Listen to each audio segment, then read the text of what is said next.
Hi, I'm Jules Brown. Welcome to my office. I've just published a new travel memoir, Not Cool, Europe by Train in a Heatwave. And it's the story of my trip around Europe in the summer of 2019, which, if you can remember, was hot enough to melt your eyebrows off.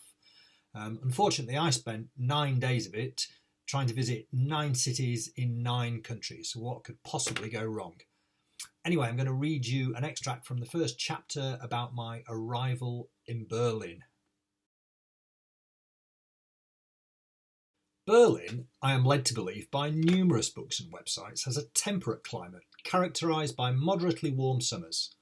Hell, Hades, blazers, a monkey's bum, an oven, a Carolina Reaper chili and a dingo sphincter, on the other hand, are all generally considered to be extremely hot. And it has honestly never occurred to me to add German capital to that list of similes until I step off the plane at Berlin's Schönefeld Airport. It's hot in a face-searing, bone-sapping, migraine-inducing way that they definitely don't warn you about before they open the plane door. Welcome to Berlin, where the local temperature is what the... There's a blast of scorching air as I emerge onto the plane steps, and passengers leave strips of skin on the metal handrail as they grasp it for comfort. The short walk to the terminal building is a sort of German hot coal initiation ceremony, only with 100 metres of tarmac and concrete and no cooling off the feet in a palm-fringed sea. A local news report will doubtless lead with the story that flights were disrupted at Schönefeld Airport today when planes literally melted on landing. Yes, Hans, that's correct. The puddle you can see on the runway is in fact EasyJet flight EJ357. And now back to the studio. It's not even the hottest day of the year. That was a couple of weeks earlier when the city hit a record 39 degrees Celsius. That's over 100 Fahrenheit in old money. Though when you're this far up a dingo sphincter, what's a couple of degrees between friends? 39 is not moderately warm. You wash a pair of soiled jeans at 39 to get rid of the stubborn stains after that night in the club when you... Anyway, it doesn't matter. 39 is insanely hot for Europe. 39 is beyond the boiling point of isoprene, phosgene, pentene, ethyl bromide and trichlorofluoromethane. And while I don't know what any of those things are, I do know it's not a good idea to boil them. 39 means I've already got sunburned kneecaps, and I'm thinking the long, thin-sleeved feast from the packing list is probably a bit too much. Still, here I am, and off we go. The first train on the first day of my big summer train trip is the half-hourly regional express from Schönefeld Airport to Berlin city centre. In the next 9 days, I'm going to travel almost 3,000 kilometres by train across Central Europe as I trace the Danube, penetrate the Balkans and traverse the Alps. And it all starts with a short 30-minute ride to Berlin's main station, the Hauptbahnhof.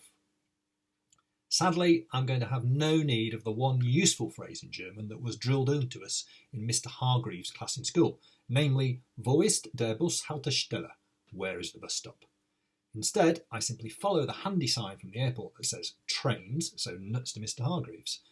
I buy a ticket from the automatic machine in the concourse, see from the departure board that the Berlin train is about to leave, sprint down the tunnel, follow the signs and run up a steep flight of steps to the platform. I say all that like it's easy. Sprint, run, up the steps. Picture, if you will, a red-faced, glistening man who looks like he's just eaten a vindaloo and dipped himself in lard, wading in slow motion through treacle-like air while carrying a bag full of clothes more suited to a winter ski holiday. Imagine, if you will, a heavy-breathing, rucksack-carrying gent moving with all the sprightly ease of a prison escapee hobbled by ankle chains and negotiating a muddy field. Yep, that's me.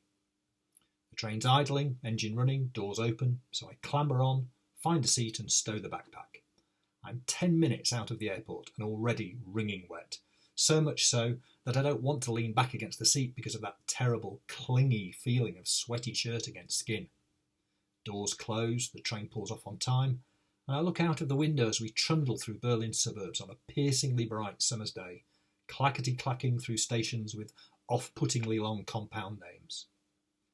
It's taken 4 months of meticulous planning to get to this point.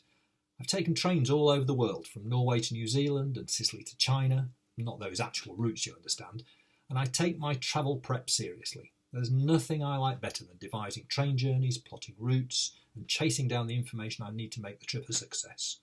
4 months of reading, Googling, writing and printing. 16 weeks at checking train timetables, noting down departure times and confirming connections. 112 days of filling in spreadsheets, downloading apps and making seat reservations. 2,688 hours of learning the words train station in a variety of European languages, not all of them with vowels or consonants in the right places. It goes without saying that I'm on the wrong train. To be fair to me, and I think you must try, despite the clear temptation to laugh your head off, it's not at all apparent that at any point I've made a mistake. Stations come and go, all prefixed with the word Berlin, so we pass through Berlin Ostkreuz, Berlin Ostbahnhof, Berlin nicht this way, and Berlin Dummkopf idiot, though I'm not really paying much attention and may have misread a couple of them. And I'm not really paying much attention because I followed the signs to the correct platform. As far as I'm concerned, I'm on the train to Berlin, from the airport, which terminates at Berlin Hauptbahnhof, and so I don't need to worry about it because the train will just stop when it gets there. Except, after about 40 minutes, just as the train is leaving another random suburban station, Berlin Scheissverdammt as I recall, there's an announcement that says, next station, Berlin Schönfeld Airport. Wait, what? I look around at the other people in the carriage, none of whom seem to be panicking or hyperventilating, and all of whom appear quite clearly to be heading to an airport, with their labelled luggage, passport holders and carefree demeanour. I sit tight and say nothing as the train passes back through Berlin Dummkopf idiot, Berlin nicht this way, Berlin Ostbahnhof and Berlin Ostkreuz, until it terminates half an hour later at Berlin Flughafen Schönfeld, where delighted holidaymakers pour off the train and into the airport terminal. I grab my backpack, stand on the platform and try to look as if the hour and a half's round trip back to where I started was entirely the beginning that I had in mind for a trans-European train extravaganza. Can't be too careful, just checking, belt and braces. Now I know that's definitely not the train, it's time to get cracking. Best foot forward, onwards and upwards. I cross the platform to the other track where the actual train to Berlin Hauptbahnhof is just about to depart. Jump on, find a seat and stow the backpack.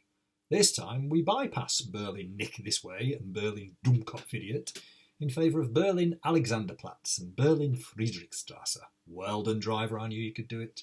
And we pull into the main station roughly 2 hours later than planned. I have since discovered that there is an excellent German phrase, Ich verstehe nur Bahnhof, whose literal translation is I only understand train station. Germans use it when they don't understand something, rather like we might say it's all Greek to me. And I can't think of a better opportunity to try it out. I still have no idea what happened, or how it was that the train went in an entire circle without me noticing. In fact, ich verstehe nur Bahnhof. But we are where we are, Berlin, I think, and we will say no more about it. Stop sniggering at the back there. Berlin Hauptbahnhof is one of those modern railway stations that badly wants to be an airport, with its elevated terraces, shopping concourses, ersatz street food kiosks and cafe zones. If only they had some of those plain things and a runway, but they're stuck with the boring trains. The tracks are all tucked away underground. All right, if we have to have the trains, they're going right down there where no one can see them. And I rise on zigzag escalators into a vast, soaring, glass-roofed hall. It's undeniably impressive and, if I'm honest, all a little disappointing for the adventurous traveller. Time was, you got off a train in a major European city and emerged into a grimy, smoke-filled concourse where tramps were foraging in bins and gangs of urchins were harassing fresh-faced American students carrying towering backpacks. Out on the street you'd be thrown straight into the red light district and introduced to several unkempt, hollow-faced people with grasping hands eager to make your acquaintance. You'd run the gauntlet. Drugs? Why, how kind. No, I'm sure she's lovely, etc. Try to look like you knew where you were going, and never, under any circumstances, book into any of the hotels within eyesight of the station. These were called things like Hotel Gunshot or Organ Harvest Gardens, and rarely troubled the local tourist board star rating system.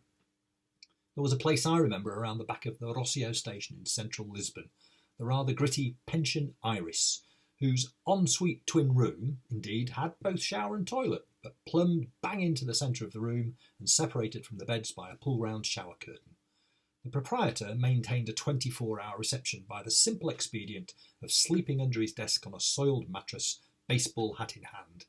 When you rolled in at 2 a.m, unsteady on your feet after a night of Portuguese hospitality, he'd pop his head up, check you were a guest and not someone who needed a tap on the bonce with a baseball bat, and be fast asleep again by the time you hit the stairs. In the dive bar next door, a down-at-heel businessman in a shabby suit once beckoned me over, reached into his pocket, no, not what you're thinking, and proudly showed me his gun. Ah, happy days. But as I say, long gone in most of Europe, and especially around Berlin's sparkling glass-fronted Hauptbahnhof, where the worst that's going to happen to you is a squirt of designer perfume in the eye from an overkeen shop assistant. So that was an extract from my new book, Not Cool, Europe by Train in a Heatwave. I hope you liked it. It's available in all formats, as an ebook, Kindle and a paperback from all your favourite book retailers. If you just search for Not Cool, Jules Brown on Amazon, you'll easily find it. And all that remains for you to do now is to scoot off and buy a copy. Thanks very much, and I'll see you next time.